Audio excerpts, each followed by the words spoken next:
All right, everybody, welcome back to the We Not I podcast. I'm your host, Garrison, joined by Noah Whiteside today. Noah is a musician, talented graduate of Berklee College of Music, I did that, yeah. and a dear friend of mine, my family's, and a Saratoga Springs native as well. So thanks for joining us, Noah. We're going to crack a seltzer in your honor. I already had mine going. I couldn't wait. This was so good. Nice, man. Well, welcome to the podcast, my friend. It is a pleasure being here. It is. We had a nice little dinner at Barrel House, local good spot here. Saratoga's best kept secret. That is true. I think so. So yeah, we went over some. We already talked about a couple of good things, but I'm excited to talk to you about music, about sobriety, about a lot of different, different angles that music can bring within how it makes you feel within your mental health, how playing it may make you feel. And I think there's a lot of different areas that we're going to touch on here. Yeah, absolutely. It's a lot of ground to cover. There surely is a lot of ground to cover. Yeah, and again, I'm pumped we're doing this in person. It's our first in-person one, and haven't been able to do this since COVID, so I'm excited, and it's a little new, but it's gonna be good stuff. Yeah. So tell me a little bit about growing up in Saratoga. What led you to your early rise in music and. So it's a long story. I will keep it brief though. So, as you know, growing up, I played hockey. A couple years older than me, but we all did that, and I remember vaguely. I think it was. I was in elementary school, probably first, second, or third grade. Probably third grade. It had to have been third grade. And my dad, shout out Jeff, he got me a Green Day CD, and that was it. Well, I mean, after that, shortly, I discovered the Beatles, and that was really it. After that, it was there's no turning back after that. So you bought an acoustic guitar after listening to the Beatles type thing? I believe shortly after that happened, I got an acoustic guitar and I started taking guitar lessons. And I took guitar lessons, started when I was 11. It stopped around high school. But yeah, right downtown. It's where I was taught the tricks of the trade. And my guitar teacher at the time, George Fletcher, another Saratoga native legend, he introduced me to all different types of music, rock and roll, blues. Blues was a big one. That was also, for me, it was weird because a lot of people say that they like a lot of different kinds of music. Like, someone will be like, "Oh, I listen to everything," but like, yeah, everything that's in the top 40, right? Yeah, right. So everything on the radio. Everything on the radio. So I started listening to like Beatles, blues. Then I got into punk rock, and I take back what I said. The punk thing, when I first heard the Ramones, I think that's when I knew. There was something about that music. I don't know what it was. But mostly, I think the answer I always give people, which is the truth, is, and a lot of people will tell you this who play punk rock music, is it's like the first time I heard the Ramones, I remember just being like, "Oh, I could do that," because it's not incredibly difficult music to play. So when I saw that, you learn the 3 chords of Blitzkrieg Bop, and then after that, you're off. You I remember that song on Tony Hawk Pro Skater. Yeah, it's one of those things where I just listened to it, and I was immediately hooked on it, and I'm still to this day, and will forever be a ginormous punk rock fan. Nice, man. So Beatles, Ramones, and Green Day. I always go by Beatles, The Clash, and probably Led Zeppelin. Yeah. Has to be Led Zeppelin. So growing up, Then you go to Berkeley College of Music, which is not easy to get into. You have to audition. So they say. You know? Yeah. So it's pretty impressive there. That was fun. You know, sometimes I think back on my time in college and just think that it would have been way cooler if I had been really into if I had been like really, really into like jazz and things like that. But I learned to appreciate it. But I think a lot of it's nonsense. In what way? No, it's just, and I had a lot of very animated, interesting conversations with fellow students, teachers at the school. I just didn't get it. Yep. To me, I like good songs. When it comes to music, I'm not a great guitar player. I can play a lot of different instruments, but if you can't write good song, like a good tune, you just, well, it's like I have a lot of friends and I love like metal music and like all that guitar kind of like kind of stuff. But I never set out to be the greatest guitar player in the world. It's just, there comes a point where you learn, you get to a point learning where I think you become very good at what you do. And then anything after that, you're just pushing the boundaries too far. Interesting. Because it's also like, it's with anything. I am the best at doing what I do than anyone in the world because it's me. Right. Oh, and that can be said for anything anyone does. I mean, that's why I think I'm grateful I grew up on the Beatles and not on Metallica, because I would have tried to learn how to play really fast. Wouldn't have ended well. Yeah, I see what you're saying though. Like you have your own style, and that's what makes you you. So you're the best at this morph of all these different things that come into your life. Yeah, I was just always into good songwriting, good songs. It could be anything too. I mean, music really did kind of go down the river around 2000, popular music. But I mean, it's good songwriting. They're good songs. It's just the people that sing them are not great.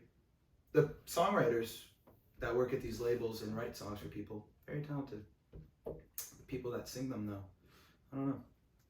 Just feel like it's not as it used to be. Well, it's not. It really is one of those, they don't make them like they used to anymore things, and they really don't. It's kind of like music history lesson. Milli Vanilli, when they found, you ever? I mean, I've heard of Milli Vanilli. I honestly don't really know. It's kind of like Milli Vanilli in the lip syncing thing. Okay. They sold millions of records, and then at like an award show, the tape that they were lip syncing to tripped up, and they had to like return their Grammys and everything. Oh, dang. Yeah, that was like one of the. Milli Vanilli may have been the first musical artist to be canceled. So they were just you can't do that. And then after that, just the 90s happened, and it just slowly downhill. Interesting. But it's all, I mean, at the end of the day, I talk a lot of smack about different types of music, but I believe you like what you like. I just happen to like good songs. All right. Well, you've got some good stuff coming into the works, and we'll get into your career and stuff in a little bit. But as far as like mental health, I think there's a lot of struggles in being a musician and being around bars in and out. We talked a little bit earlier tonight about the touring and the toll that can take, and just the circles that you end up finding yourself in, and actors, entertainers, musicians, they all kind of have, I guess, higher risk, I'd say, for substance abuse and mental health struggles, maybe. I don't want to generalize the whole industry. I just think it's definitely a little bit harder on people like that to remain clean or sober, or just a lot of pressures. it is, and we were speaking earlier about it, talking about my early touring and things like that. It really is, especially when you're just starting out, you know, it's you and your friends, you're in a van, and it's just the excitement of being out there. Like, you're sleeping in a van, you're traveling in a van, you're going to places you've never been, and you can all, you know, you're all drinking age.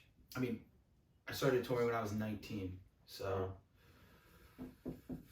at that time I was not, but it's a lot. I mean, it's just a lot of, I think a large part of it is you read all these books and you see all these movies and hear all these stories about, you know, Motley Crue and like Motorhead and Led Zeppelin and all these bands that just they hit it hard, you know, like they partied like super hard. But so I think younger bands and artists think that when they go out on tour, when they get to go out on tour, that's what it is. Or what they're supposed to do. Which, you know, it's not what they're, exactly. They think that's what's supposed to happen. And it really, it's not supposed to, but there is definitely, I think especially in the punk rock or metal communities, more aggressive styles of music, and rock and roll, I guess, in general, it just has that, like, it's almost like tradition to just go out there and absolutely just floor it, you know, with the partying and all that, which is, it's I've discovered just from hanging out with different people and like touring a lot, talking to a lot of people, some people can do it and some people can't. Right. And it truly amazes me, the people that can, like when I see, you read stories about like Mick Jagger, people like that are still around, and some of their wild, like out of control, like Keith Richards, like absolutely insane stories about touring. And I just remember our first tour we did, it was like, took me like 2 weeks to recover from. Really? Because I mean, it's just a lot on the body. You're never sleeping.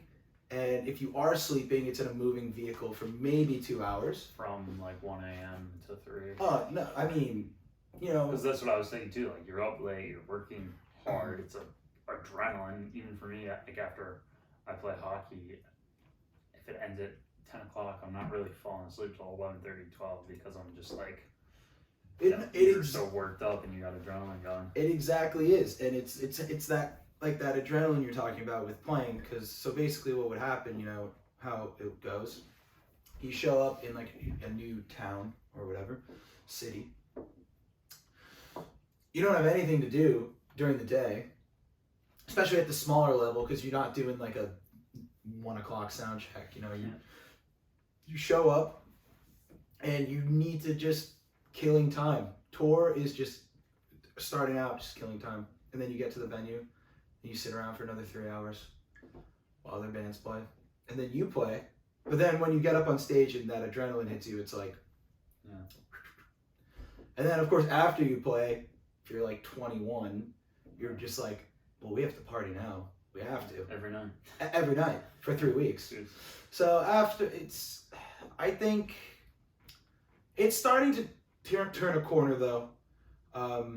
There's a lot of really good newer bands, and not as new, but I have a lot of friends that play in touring bands that are sober. They don't partake. And they are some of the best musicians I've ever seen in my life. Like playing this type of music, like they just put on the best shows. Because I get it, it's fun and it's exciting to, you know, like get wasted because you're in a rock band. But I mean, if you're beefing shows, at that point, I mean, you know, it's just embarrassing. Exactly. Like my thing has always been, you can do whatever you want after the show. You can do whatever you want. But if you can't play a good gig, What's Then what are you doing with that? what are we here for? Yeah. It's just like what it is. Like, I mean, you see all these videos of like Axl Rose and people like that just like second song of the set are just wasted and they're like, I'm out of here. Like what is that? You only give the fans 2 songs. And they probably paid like Yeah. $150, like 1980s, Jeez, yeah. for a ticket, and you do 2 songs and you leave. So, like, it's.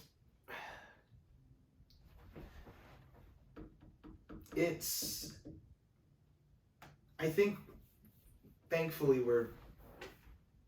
we're seeing an end to that, because, I mean, I've seen a lot of bands that they're great people. They're great people, and they're fun to hang out with. But you can't expect to drink like 15 beers and like go up there and absolutely nail it. No way. Yeah. Absolutely no way. And that's not even. I mean, I don't even. People like when it comes to drugs and stuff like that, just forget about it. Absolutely forget about it. Those people. I know some people. I've met some people that are in recovery from drugs and stuff, but they'll just tell wild stories about being on tour. Right. Because at that point, it's just like, if you're drinking and you're doing drugs. Yeah. It's a bad combination. And another thing too, especially with like bands and artists my age, they don't understand, and it took me a while to understand this, all that stuff is fine and well when you're a millionaire. You know what I mean? I guess, yeah, like after you made it and whatever. If you have the resources, sure, but if you're like 21 years old, I mean, you're not getting paid for shows, really. Yeah, you should be dialed in, like it sounds like your sober friends are, every gig if you want to keep growing and keep grinding. Yeah, I mean, they all do their thing, and there's a lot of really good, like the straight edge punk scene and metal scene. It's really good. They, a lot of them are very, like the hardcore kind of stuff, so they're doing a lot of growling and screaming and stuff, which is stuff I like. It's good stuff. Crowds are wild at those shows. Probably the craziest crowds I've ever seen in my life. Wow. Because the kids just love it so much. Like the straight edge thing, they do their mosh pits are intense. So is there like a scene in Boston for? Yeah, there's so scenes it's like everywhere. So it's like people are going to the venue and they know that. Like, is it an all sober venue? There are like sober nights, things Yeah. like that at venues, but I have a lot of the bands I've seen that are like straight edge. They'll play at normal venues. They serve alcohol. Yeah. But like people that follow these bands, a lot of them also are straight edge.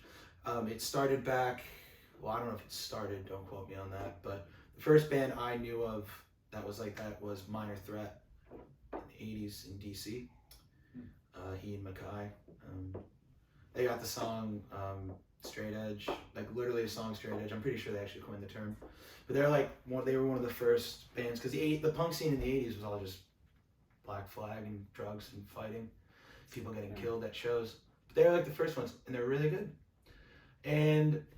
But what I was saying about the crowds is, I mean, I talked to people, we've played shows with bands like that. Yeah. And they just talk about how like the moshing and all that, it's them like they're getting it out. Yeah, it's kind of like their energy. And like it's the same thing at like punk shows too. Like people that don't drink, they mosh the hardest. They're getting it out, which is good. Yeah, man. I love going to like dance things, or I mean, hasn't happened in a while since COVID, but it's fun to be sober at like a wedding or like a big event like that, and you can just jam out. Yeah, it's any kind of social situation. Alcohol only, excessive alcohol. Yeah. It gets darker and darker. Right. Each experience, because I don't know. I've definitely played shows with people that are probably 15, 20 years older than me. And you can tell they've been hitting it for a while. Yeah. You just talk to them and I'm like, oh, wow. Right. But then again, there's still bands that have been around for 40 years. They still party. It's all about the person doing it, I guess. Right, yeah, everybody's it all reacts to everybody differently. But if you're one of those people in a band where it must be hard if it doesn't work well for you and you're in a band with 3 or 4 other people that love to party and stuff after the show. That must be like the hardest out of all of it. Well, I know Sum 41, the singer, he had really bad medical problems. He I'm pretty sure he almost like drank himself to death almost. But he got really sick. So now when they tour, and a lot of bands are like this, like the other guys in the bands will party or whatever, but they have like quiet rooms, like sober rooms kind of thing. That's very common in a lot of the older bands. Because I mean, a lot of the guys in these older bands, they don't party anymore. Yeah, they've had. No, it's just I think yeah. they did like a lifetime of partying in like their 20s. So by the time they reach like 35, they're just like, and then you have a wife and you have kids. You can't really be doing that. Even if you're not like a famous musician, I don't know. People that party like they're 20 in their 40s. Come on. It's just it's a young man's game. I will say that. That's why my friends who are my age that are like don't drink or are sober, I'm just like, oh, that is great. Because it's a young man's game. And if you can figure out early on that it's not for you, because the thing is, a lot of people, they let it go until something bad happens. Right. And then they're like, oh my God, like, which is good. I mean, I think anyone who reaches that kind of like, oh my God, kind of thing. But I mean, I have friends who don't drink or do drugs because they just don't want to. Yeah. They have really no reason.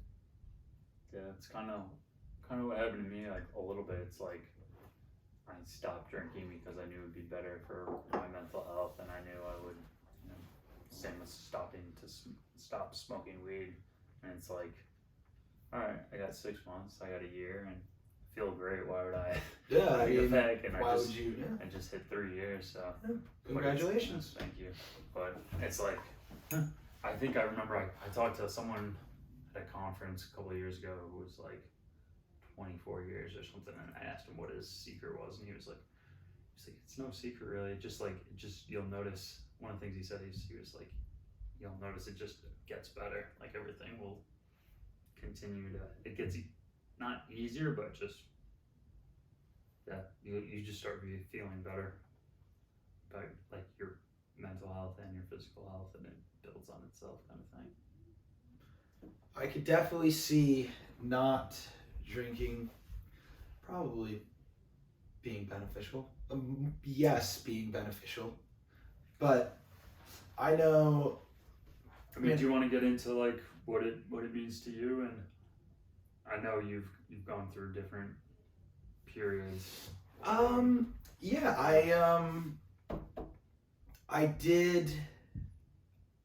didn't drink for like 3 months or something. I think it was 2019.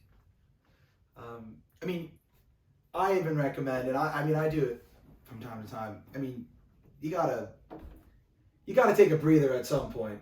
You know what I mean? Yeah. Too much of one thing is not good. Right. So there's been points in my life where usually when I get really, if I find myself like if there's a lot going on in my life, it's like I was telling you earlier, if I'm like working on a record, or if I'm like working, if I have work to do, and not like my job, like music work, if I have like work to do, there's no need. Yeah, there's absolutely no need. The recording music, writing songs, performing, it's better than any drug I've ever done in my life. Love that. So it's like, which that's the messed up part about musicians, right? Because the only time they get to party is when they're working, when they're performing. Because I mean, when you're recording an album, that's a thing of the past. Like the whole like parties in the studio with like women and like all that stuff. You know, you hear about yardstick lines of cocaine and stuff. It's done. Doesn't happen. Studios are too expensive. You're not going to pay $800 a day just to party. Not going to happen. So when I'm working, when I have a lot going on, or as they call it, when I'm stressed, I just don't have time. And I know a lot of people that in situations like that in their life, they'll start doing it more and more. That's when I think you really got to take more than a couple steps back. Because, I mean, once it starts affecting what you're passionate about and what you want to do, I think that's when you just got to... And I'm not saying, like, quit, like, sober forever, but ever since, like, I recommend to everyone, if they're I just would say, just take a month off. Just take a month off. Yeah, just But like, see how you feel. I will say, it was definitely enlightening, because I think I learned a lot about myself. I don't do certain things anymore. Very conscious about my drinking now. Sometimes, I mean, I'll admit, sometimes it's all gas, no brakes. But usually after those nights, there's a couple weeks there where I just wallow. Yeah, I mean, going back to kind of recording, it sounds like you're so passionate about your music that the way you described it was like you're working 9 to 5, and then from 6 to midnight you're recording every night, or you're working on editing or your tracks, and there's no time for anything else. Like it, and you love it, so that's why you're actually staying up till midnight every night in a row, you know. And that's a great point you made about once somebody gets into a point where it's affecting what they love, whether it be sports or your dog or music or, you know, anything in life that you care about, and then it's like, wow, yeah, it's a eye opener. I mean, the time for partying will come, you know, but I think an issue with a lot of younger bands and artists, they're partying like they've made it, and they haven't gone anywhere. I remember a friend of mine in college was like, why are you partying every weekend? And I was like, what do you mean? It's like, it's college, so this is what we do. It's like, yeah, like, what for? There's no need. Yeah, and at the time I'm like, you know, 21, thinking the kid's kind of like a squid or a loser or whatever. Yeah, and that was what I thought at the time, but it's like, you're right, what am I celebrating? I mean, just made it through another week of school. Like, it's we made it through another one. Like, yeah, it just becomes such a habit and such a what you do Thursday night, then Friday night, and Saturday night. Oh. All of a sudden, you're Friday or your Sunday. Even when you're 20, 21, when you're Monday morning, you're like, what the heck? Hey, I guess one of the aspects of going to a music school, especially the one I went to, the ratio of guys to girls, very off. A lot of guys in cowboy hats, fake gold jewelry. So, for the first 2 years of college, I didn't do anything. I did not do anything. What did you do? Oh, I used to, and this is going to be really lame. It's cool, dude. I'm growing older and more mature rapidly by the day. You are, man. Growing older rapidly, mature not so much. But I would just sit in my apartment and eat pizza, and I would watch American Dad. Like the whole freshman year of college, I had like no friends, because I was just like, this is so weird. Because I like immediately when I just didn't really connect with anyone that whole first year. Yeah. I would listen to, like, I had gotten into a lot of listening to a lot of Steely Dan, a lot of Weezer too. It was weird. And I would just eat pizza and hang out, and then I met the guys who ended up being in my band, like, Yeah. and then that kind of happened. But yeah, we didn't really do the Thursday through Sunday thing. I partied more after college than I did in college, and that's when we were touring. So I mean, Yeah. full circle. Yeah, it's true. I think there's definitely something to be said about like freshman year, not knowing anybody or not connecting, and just doing your own thing. That kind of being all right. Like it's pretty fun to just order pizza and get Family Guy, even if you're by yourself. Oh no, I had the American Dad DVDs. Nice. Yeah. I bought the box set, so You were in it. I mean,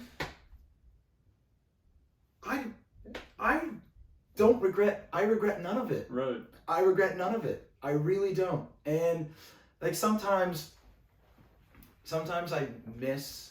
Well, not miss, but sometimes I regret not going to a school with like a campus, like a quad kind of thing, Mm-hmm. throw the frisbee, like that kind of thing. But I almost think that would have been horrible for me. Though I think what I liked about going to school in the city, you know, buildings and stuff, and everything's spread out. Yeah. Sometimes there's nothing to do except work. Sometimes there's nothing to do except, you know, practice your guitar. My apartment was in Boston on Newberry Street. I was at that apartment. Exactly. And I would just sit there and like strum my guitar I looked It's a small probably apartment. insane.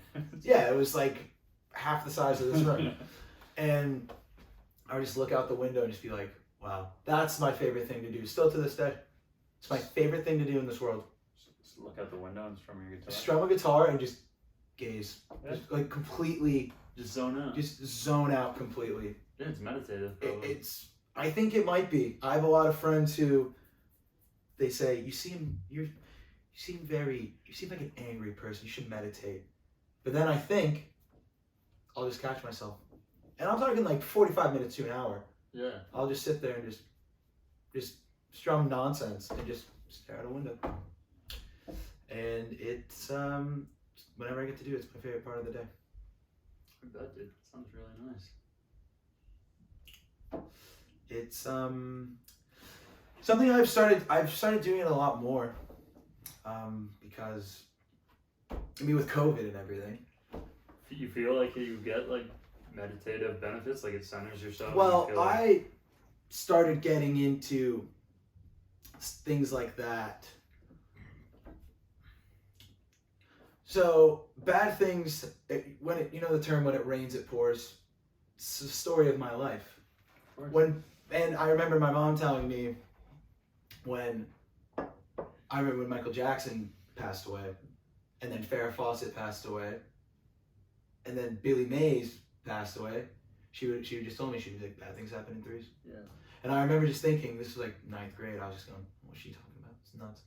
Then, ever since then in my life, when one like bad thing, not like a inconvenience, like when something bad happens, Yeah. I brace for 2 more. So this past October, 3 things happened. Like the first thing happened, and I knew something bad was gonna happen again.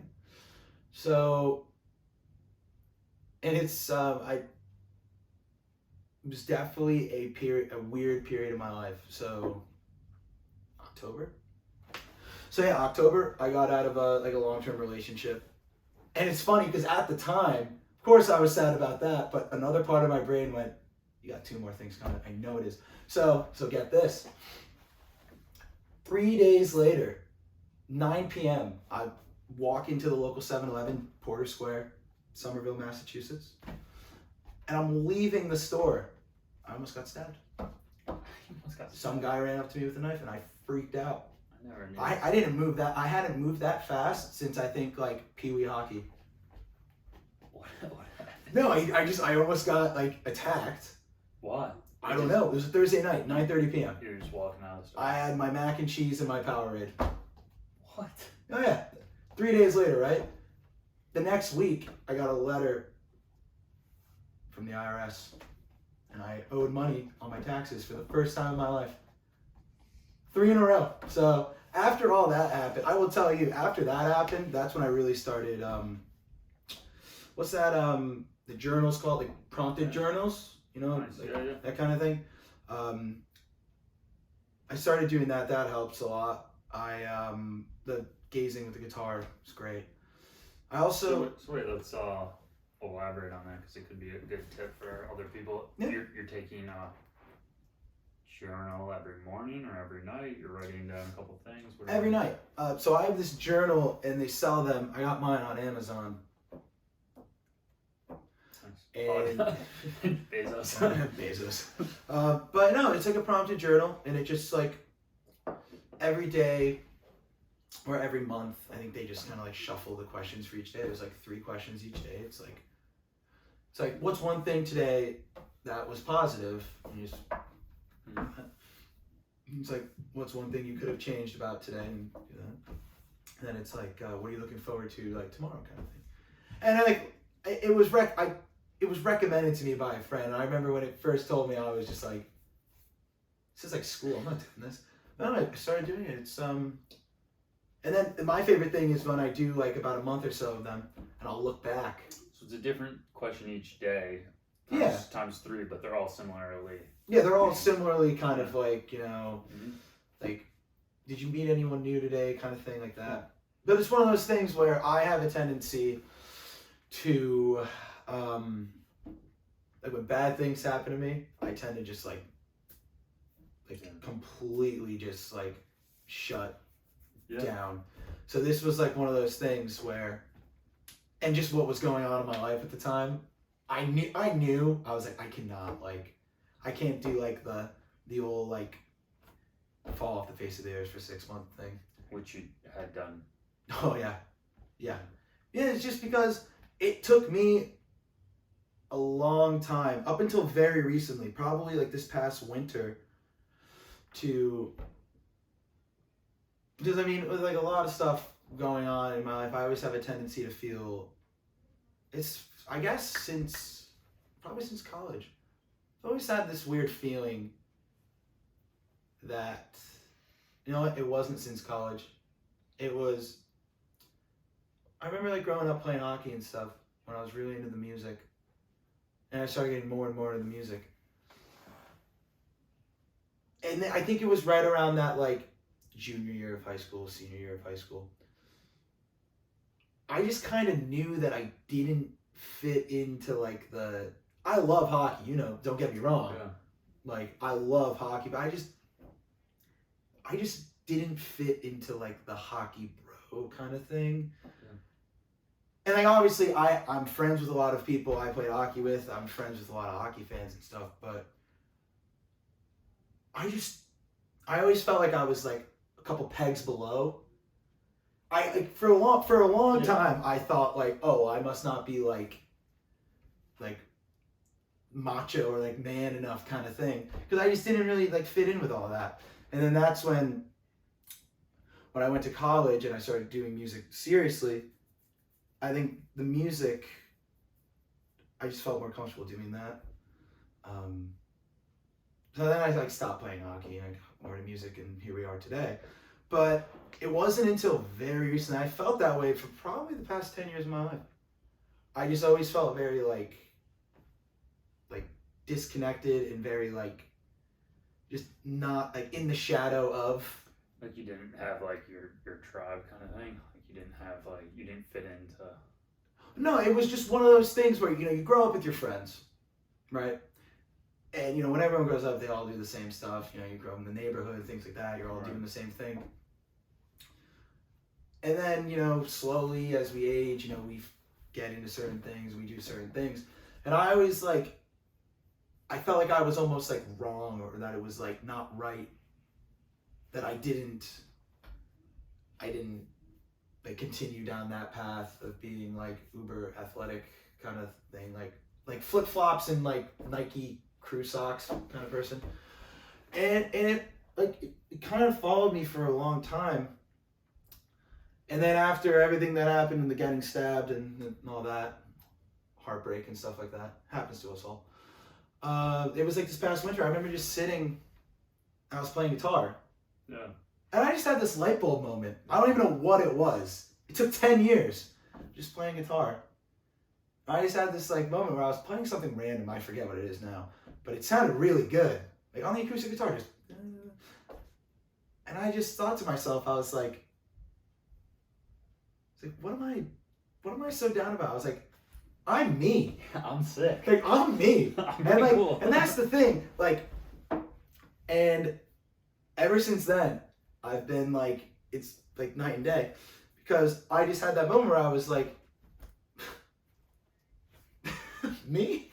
And then I saw, like, I think it was Kanye West who said it.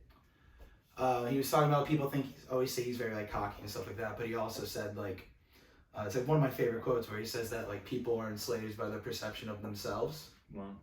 Like that kind of thing. And then he would also say, like, I think it was him or someone. I think it was him. Sounds like something he'd say. He said, like, he's talking about he doesn't think he's better than other people, but, like, he thinks people aren't being the best version of them. Like, they're not reaching their full potential kind of thing. So, I mean, that's kind of how I feel. That's how I felt about myself for a while. It was... Like, about yourself? I felt that about myself for a while, yeah. So you feel like you kind of were... But the thing is, it wasn't until COVID, really, because, I mean, you know, a lot of performing and touring. It was really when I started working on solo stuff, which was, like, electronic pop music, completely different from anything else I'd ever done in my life, that I kind of started, like, when I was able to, like, kind of, like, unfamiliar territory, like, didn't really know what was going on. It was the greatest time I've ever had making music till this day, and I still feel that way every time I record my own stuff. Because it's just... It's not only is it, like, freeing, I wouldn't say it's liberating, I think that's a little bit of a reach, but it's just, like, I think for a long time I would just thought to myself, like, you know, you're just gonna be, like, you know, baggy shorts, like, punk dude who's, like, really drunk and has a bunch of tattoos.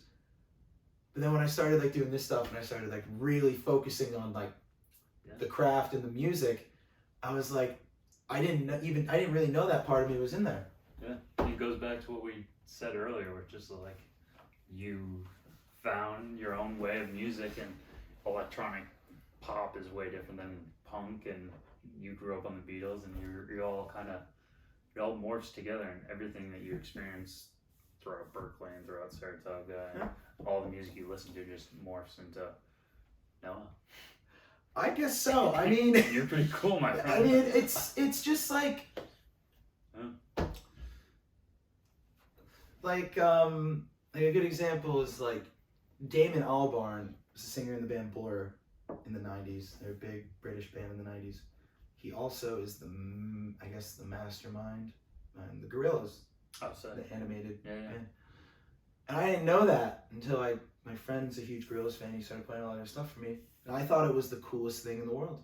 Because Blur was just like a pop rock band.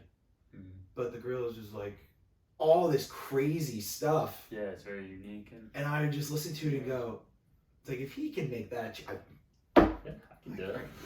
See, that way of thinking has gotten me into a lot of trouble, though, musically. Because sometimes I think I can do something, and then I try to do it, I go, no. It's alright. It's not trouble. It's you tried. Now you know. It's like what's the? You'll never know unless you try. Exactly. Yeah. But yeah. Ever since I would say, what is it, May? This year, I don't know what it is. But my friends, the band. Well, not my friends, but this band, a really good band from Toronto called the Flatliners. They have a song on a record called Dead Language. I think he wrote it about like a really traumatic breakup or something. But the first song is called The Resuscitation of the Year. And like I think about that sometimes because like especially this year, because I really do feel with like, I mean the world is, you know, it's what's happening is happening. It is what it is. But I feel like I've only gotten better at myself really. And it took me a long time. Like, well, you've had time to sit with yourself, right? Exactly. Like I feel like people don't do that enough. It's one of the biggest silver linings in my opinion. If you would have told me like 4 years ago, 3 years ago, it's like you ever just sit with yourself, just like think. Yeah. I would have probably said something really rude to you, but ever since I've actually done it, I do it a lot more now. It's very important. To me. What do you do specifically? Sit with myself. Oh. Like walk me through it. What does it look like? Is it... What it looks like? So, what it looks like is... I'm not a big show person. I'm not a big, like, TV person. Yeah. I'm trying to get into movies. That's a lot of time to invest. Never been a movies fan. I always felt like I could be doing something productive than sitting in a chair, popcorn, right? Nonsense. But time to yourself. What I thought you meant was just like literally no external stimulation, no phones, or like are you just like sitting and kind of, or it could be reading, I guess, or I don't know. I was viewing it as non-TV screen time, kind of like literally being in your own time to myself. And this goes back to my early college days when no one wanted to be friends with me. Their loss. Yeah, right. I used to just walk, like in Boston. I'd never been there before. I used to put headphones in, go on like 7 to 10 mile walks. It's awesome. I do it to this day. I did it last weekend. Yeah. I love rollerblading like that and just seeing stuff. I rollerbladed from Hanson's house in Watertown. Oh, right into the city. Right into Boston, yeah. No, I walk. Like, my friends think I'm nuts. But I will I'll put on the mesh shorts, the whole thing, my Asics, and I'll just go. And like, I will... By yourself, yeah. Oh, okay.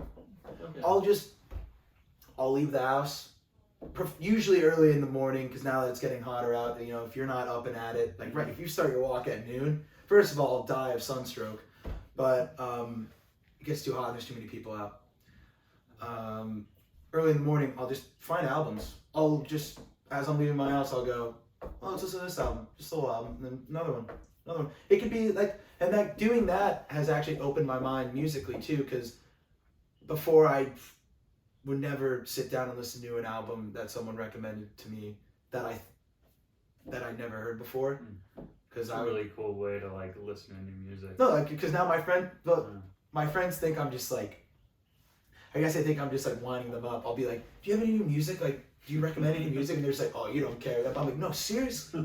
So like, my friends will send me stuff I've never heard before. I'll just go on walks, and I'll listen to a whole album. And if I don't like it, after listening to the whole thing, I'll be like, oh, well, that was whatever. But yeah, that's time to myself. I'm getting better at not looking at my phone first thing in the morning. I actually did buy an alarm clock in my apartment, so I actually turn the phone off at night. There you go. And in the morning, every morning I'll wake up and lay in bed for probably a half hour, not look at a phone, just kind of take mental inventory. Yeah. That's important for me. See, everyone has good days and bad days. Yeah. If there's a day where I don't have that half hour to sit there and just think, what are we going on today? What are we doing? We're doing it. Like, if it's one of those days where I wake up late and I have to be right into it, you're off. That day should be canceled.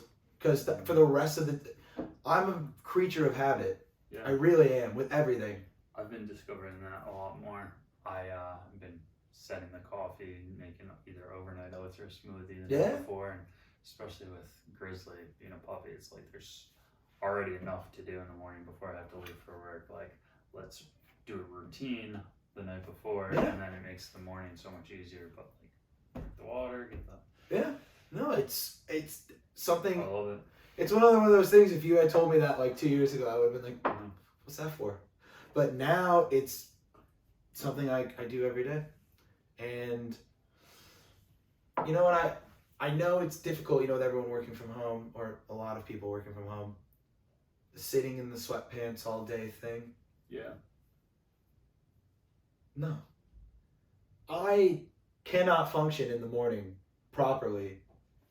I need my 30 minutes. Yeah. I gotta go take a shower. I don't want to sit in my pajamas. If I sit in my pajamas all day, I won't be motivated to do anything. Right. I think that was a huge part of me and my isolation and my darker, longer stints of depression, I would say.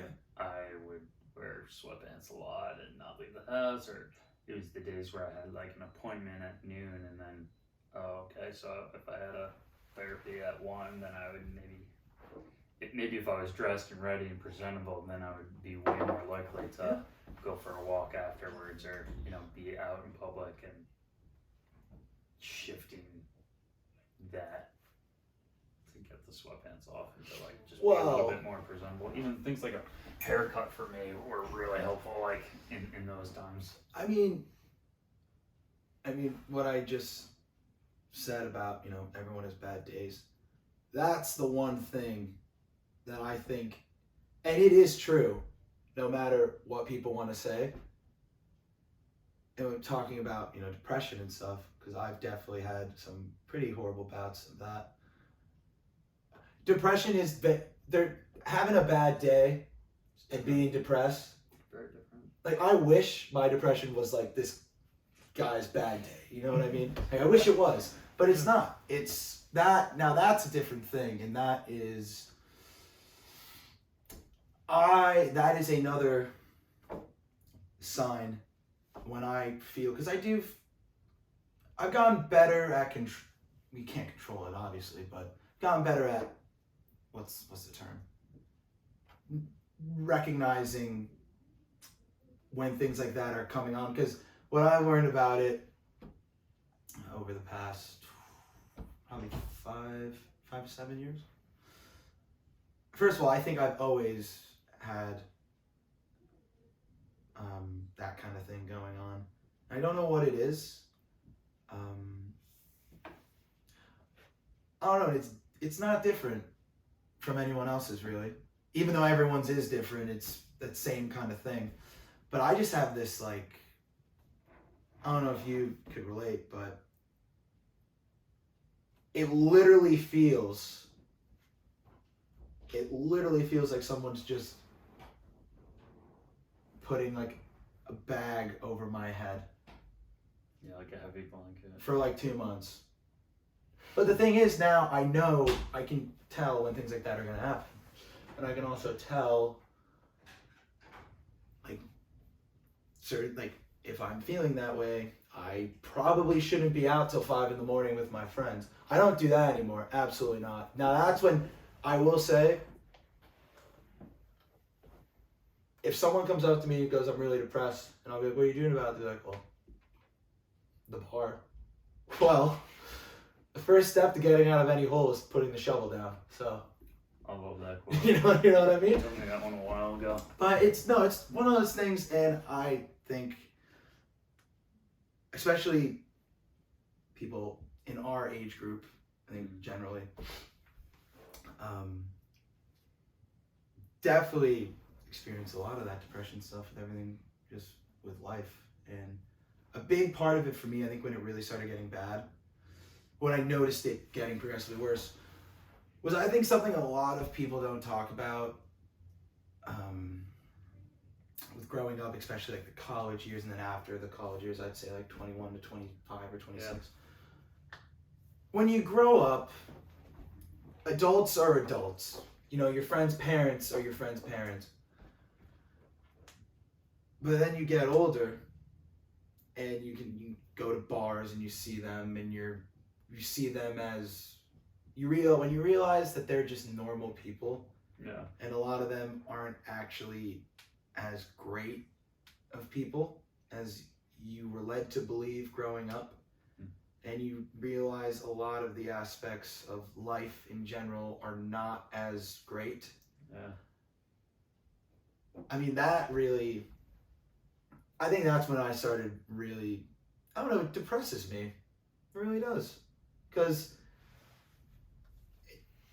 like, I get it, parents are just people, and, adults are just people.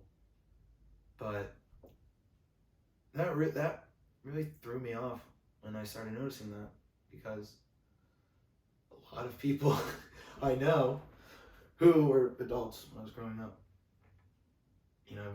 they're not great. They're not great people. And I think no one really talks about that, which is sad.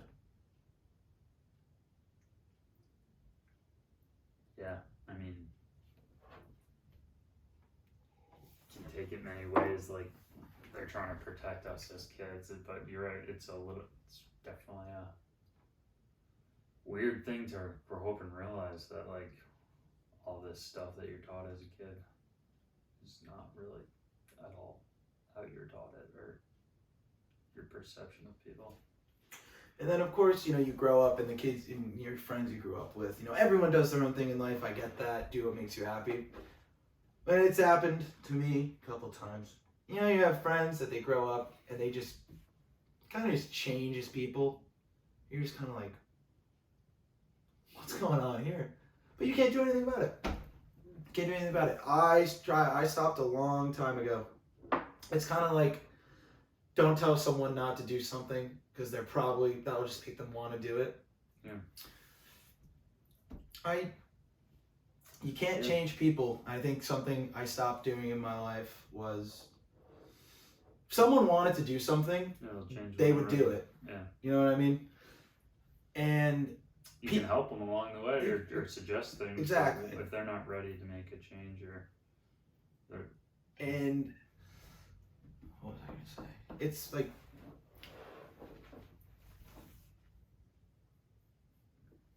I think the greatest lesson I've learned in my life in the past probably 8 months or so, people are going to do whatever they want. Yeah. You know what I mean? People are going to do whatever they want. So when I stopped trying to like control that, I think it worked out better for me. Because I think for a long time I was I was touring, doing all this, going out, and I was just, I was looking out for everyone else, but I wasn't really looking out for myself, kind of thing. So that all ties back into like, strumming the guitar, staring out the window when I had that light bulb moment. Yeah. Because I tend to have a reputation for. You know what I love about you, dude? What? We're talking about like that quote you said about other people's perception of you. I've noticed with your social media presence, you really don't give a fuck anymore. Like you posted that thing of you like on a beach or something, like you had like a green screen background of you like at a beach or something. Dancing to the Beach Boys song. Yeah. It was sick. I love that. It was something so just like kind of peculiar and like other people may look at it or, it's not something that everybody would post. I mean, I love it. Well, I mean, first of all, I think social media is nonsense, so I treat it that way. Yeah. I treat it that way. But I don't, like, people will be like, oh yeah, like, I don't care kind of thing. But people take their social media very seriously. And like, not even businesses, like individuals. Yeah, don't like that photo. Yeah, don't share that thing. You know what I mean? No. Like, yeah. Who saw it? Who looked at it? I just, I just don't, when it comes to that. I mean, I've totally been guilty of that too, but it's a lot easier. It's different when you're promoting stuff, because obviously you have to do that. But even on yourself, it's just like easier to just, I like this, I'm gonna put it out there or whatever. Yeah, I mean, there just came a point in my life where I was just like, do I really care about what these people think? Do I really care? Just think about it. This person like, that I haven't talked to in 4 years that like, I went to high school with. And this is like one of those things that people talk about all the time. Yeah. And it's another one of those things that up until very recently I was yet to discover. And I think you're like this as well. I know who I am. Like, I know who I am. I don't care. I don't care. I think a lot of people, they care too much. Like, obviously you have to care. And I think it was Noel Gallagher that said, you take what you do seriously, you don't take yourself too seriously. And that's completely the way that I spin it. That, yeah. I take my music very, very seriously, but I mean, there definitely are like people I know in the music industry that they're that guy all the time. No, they care too. It's just like, and I get it. People want to look good and all that. They want to post pictures of food and I don't know, vacations and stuff. There's no need. There really is no need. Like, I don't care. I don't care. Yeah. It's like, it's a big thing now for like people in our age group. Yeah. I almost feel like people get engaged for Instagram likes. Yeah. I'll see a photo of a couple that got engaged. I'll go, they don't even look like they didn't even want to be next to each other. Dude, I know. I've seen, You know exactly what I'm talking I've seen about. photos where I'm just like, what is going on here? Exactly. But it's just, and again, it's one of those things where I think, in generally, across the board in life, people take themselves way too seriously. Way too seriously. Like, obviously you need to, be about you need to, obviously care about what you do and, have, like, what's the word? Self-respect, things like that, obviously. You don't need to be, like, Viva La Bam or anything, doing crazy, wild things. But, and this ties back to what we were talking about earlier, I think it should be a law that for about 10 minutes each day, everyone just shuts it off. Just shut it off. There's nothing, like, look at this, there's nothing on here. It's for squares. I genuinely believe that. It's for squares. yeah, I mean, it drives me up the wall. It really does. I used to let it get to me a lot, but now not so much. Just people that are like, when you meet someone, you're like, they're a cool person. yeah. But then you go to their Instagram page and they like delete photos based on what season it is and things like that. Why? For who? Yeah. For who? But I mean, teach his own. and again, I say all that. People like the aesthetic or whatever. That's the thing. Look cool. I say all of that, but I'm also about to say, do what makes you happy. Yeah, and if they're a cool person in real life, then what does it matter what their profile looks like? It doesn't matter. It just, I think a lot of people are very, and I mean, I get it. It goes with the times, I guess, that we're living in right now, but it can be detrimental to people's mental health. Oh, absolutely. Absolutely. That's kind of a played out conversation about Instagram and mental health and things like that, but it's so true. No, I mean, when I was doing, like, Instagram for, like, my band, and then I was helping a couple other artists and bands with their stuff, and I was, at the time, thinking, like, taking myself very seriously on social media. Drive me nuts. It would drive me insane. Yeah. I would literally post a photo, and then if it didn't get a certain amount of likes right away, I would just delete it. Refresh. Exactly. But why? I think a lot of people don't do this, and I think it's actually very healthy. Sometimes people are kind of like, oh man, like, we don't want to talk about that, or oh, I remember that was like, I almost find it like helpful to like remember things I did that are ridiculous. Yeah, totally. Because I'll look back at them and just, it's like a measurement of, your growth, kind of. Right. And, or if like, you're hanging out with like a wrong crowd or something at one point or another in your life, and then you like will see a picture of you with them and you'll go, I look like such an idiot. Yeah. And it's almost like, it's just like a measurement of, I mean, I would hope people are trying to progress rather than regress in life. Yeah, but I looked at some of the pictures of me back in 2014, 15 or something. And yeah. I was larger, so physically it changed.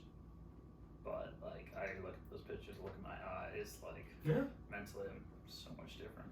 Yeah, I mean, it's, a lot of people don't like that kind of stuff, that TBT, that's a bad photo of me. Like, oh, I was too drunk then, but it's like, it's kind of empowering. Like, I might start posting a couple on like throwback on this account or some TikToks or do something, because it is powerful to see like how far you can come. And it's like, I follow a couple sober accounts that post photos of them, before and after type thing. I follow a couple sober accounts on Instagram, and a lot of it is chiseled men. And I think to myself, maybe if I cut the Guinness out, I would be chiseled like that. I mean, no, this is also a nod to Saratoga Springs High School, Mr. Hill, the health teacher, natural highs. I thought he was so full of it. I had Mr. Hill too. Now that you say it, yeah. In 8th grade, I thought he was so full. Yeah. 9th grade. I thought he was full of it, but it only took me 7 years to, I think that's what the long walks and the strumming of the guitar. I think climbing the mountain. It took me so long to realize that, and it also took me a long time to realize I never really did that in my life. Mm-hmm. And now that I do that, it is great. There's something about like being in nature for a while and you get those natural endorphins, climbing a mountain, being proud of yourself at the top, like natural high. Can't get that from drugs. You cannot, no. Outdoors, like nature for me, I don't know about that. Bugs, sun, bugs, sand. What do you think? You mentioned Saratoga High School, and you're my first guest from Saratoga, hometown.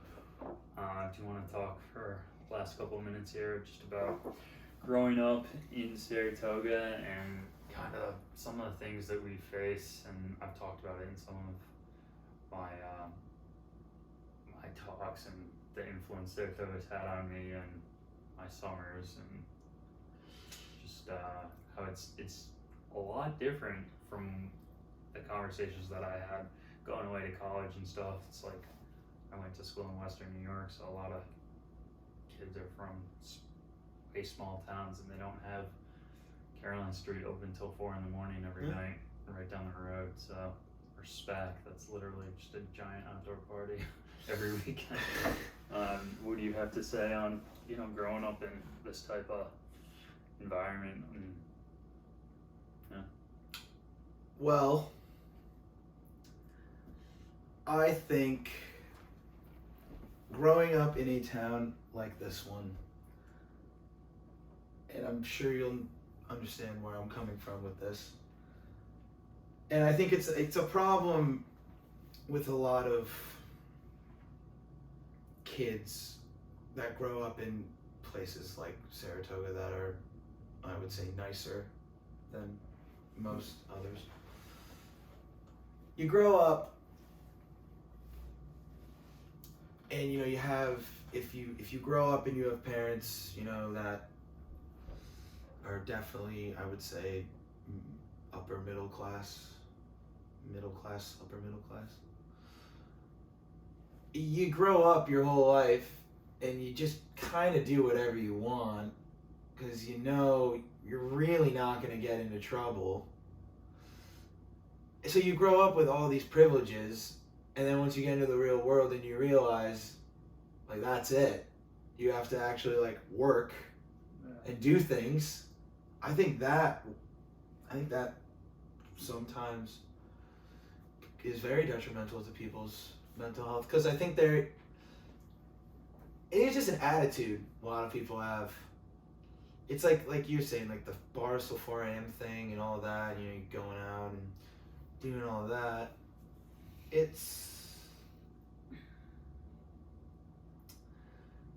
I would say it gives a lot of people a sense of entitlement that would probably get them hurt in other cities. I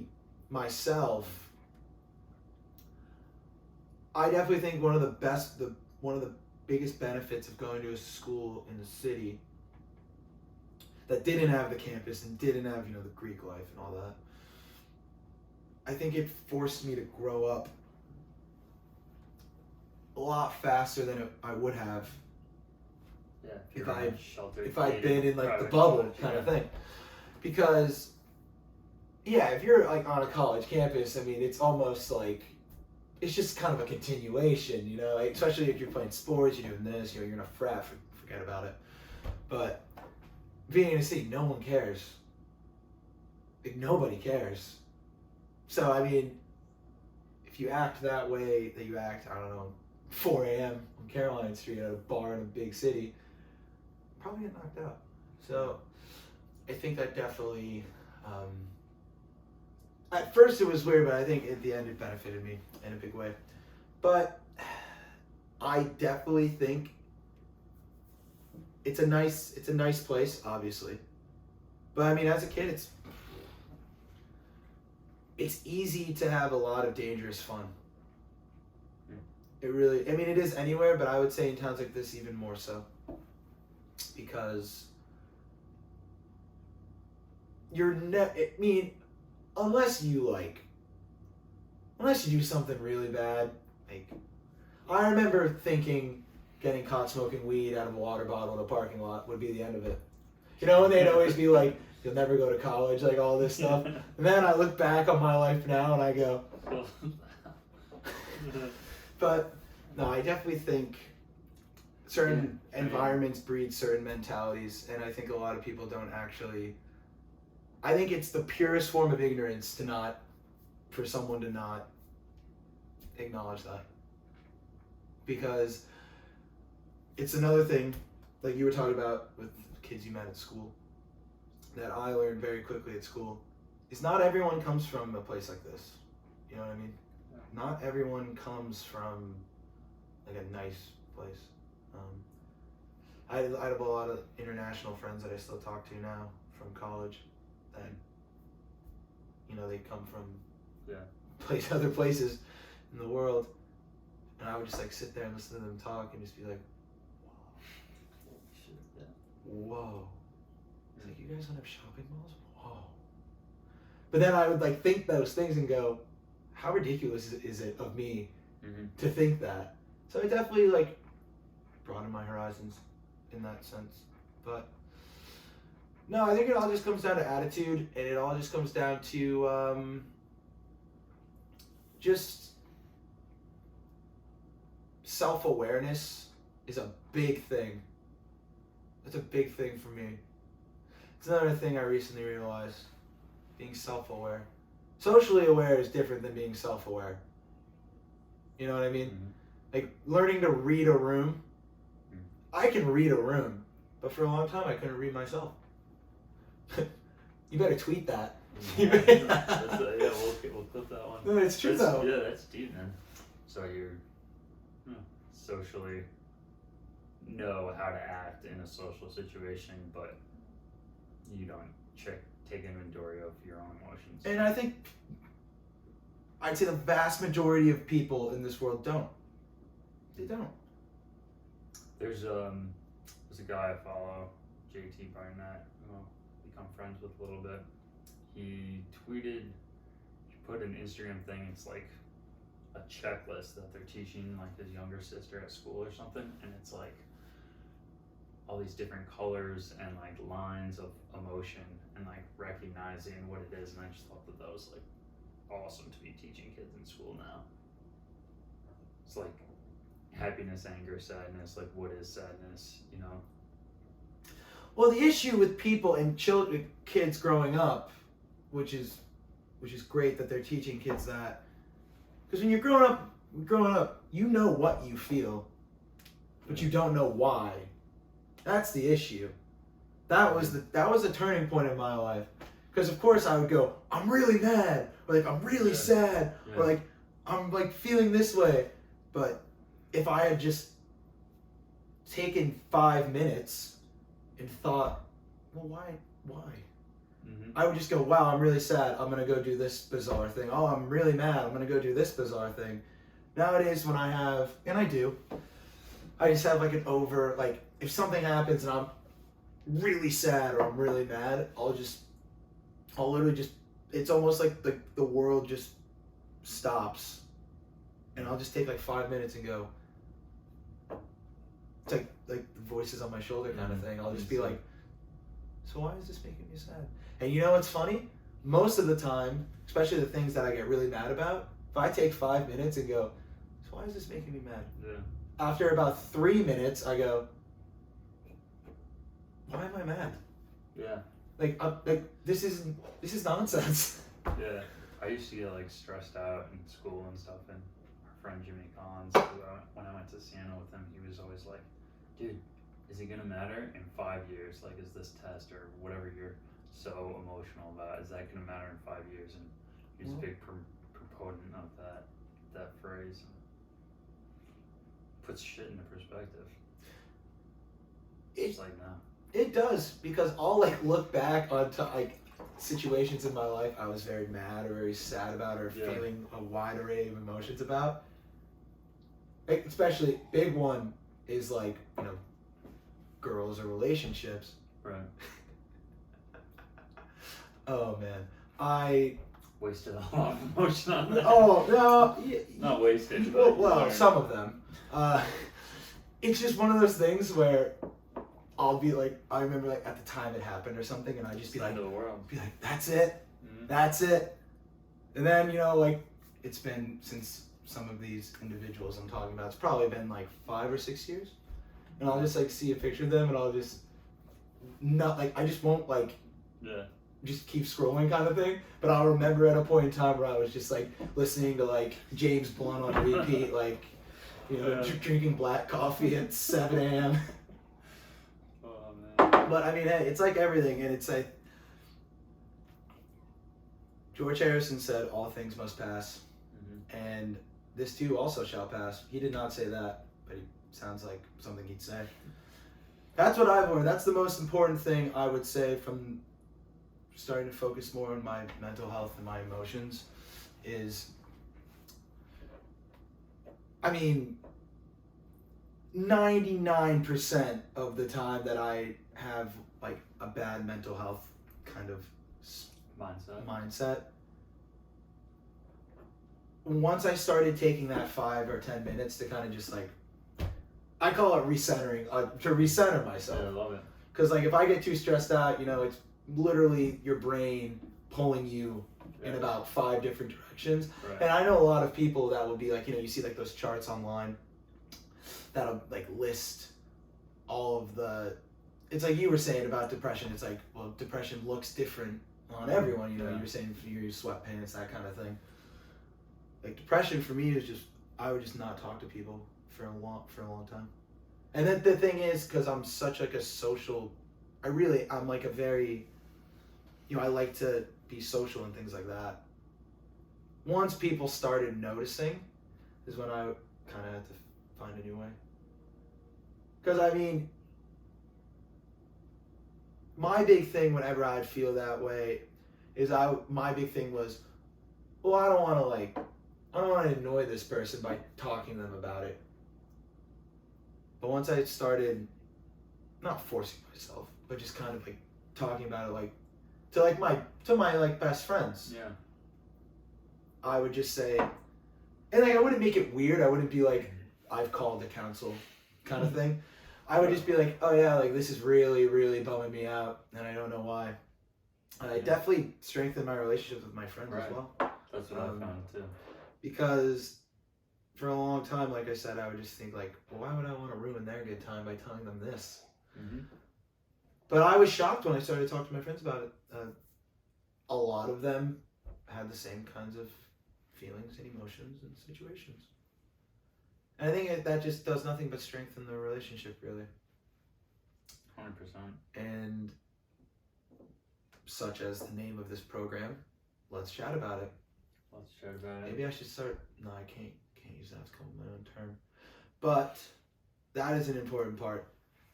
And I get people. Sometimes people aren't ready to talk about things, which is fine. But at some point, you know, if you can't talk to your friends about anything, they're not really your friends. Yeah. It took me a long time to realize that. So. And I know you can understand what I'm talking about with that. Yeah. Because I think that was, I think that's a big thing in society now. I mean, mostly for men. Well, no, more like women, they'll talk about everything. Everything. And I feel like it's a lot of like the thing with all the stuff we were talking about earlier with like, you know, the NHL and like professional sports, you know, talking like let's talk, that kind of thing. I think it's, I think more men need to talk about this kind of stuff. Because, I mean, it is really bad. And it's another one of those things where there's some people that are depressed, like, I'm gonna wear sweatpants all day, I'm gonna stay in bed all day kind of thing. Mm-hmm. But then, I mean, I've talked to some people where it's, you know, it's the bottom. Right. And I just wish people like that would talk about it a little more. But like I said, you know, people open up in their different ways, at their different speeds.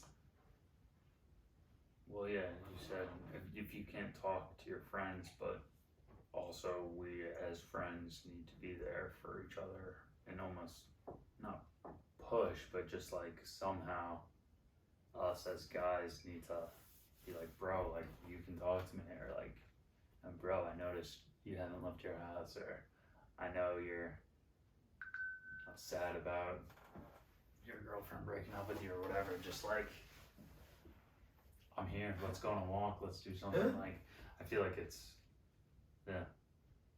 both sided, and we as men could also do a better job at letting people know we're there for them.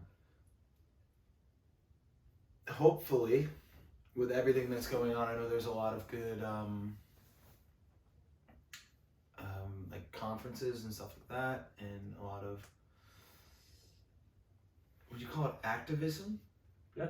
Like kind of people speaking out about it.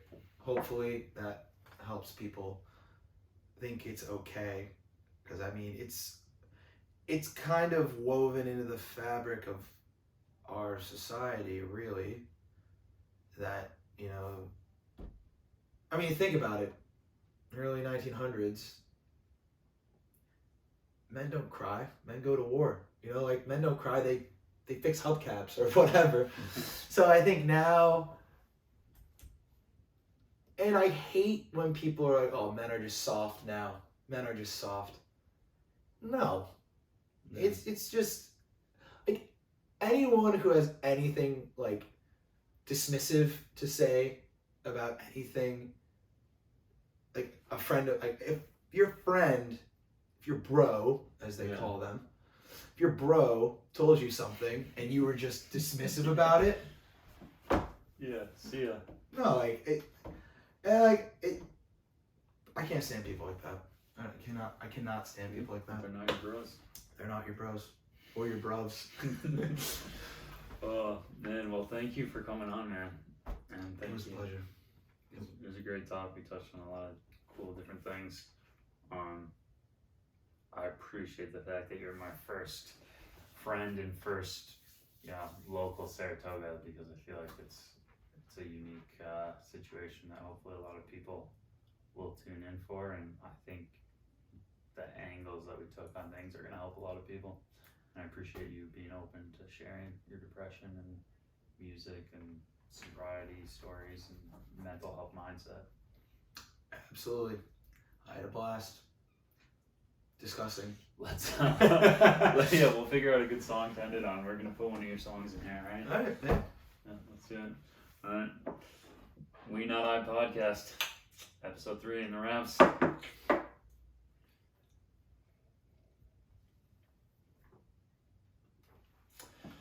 Sick, dude. Wow. Smashed it.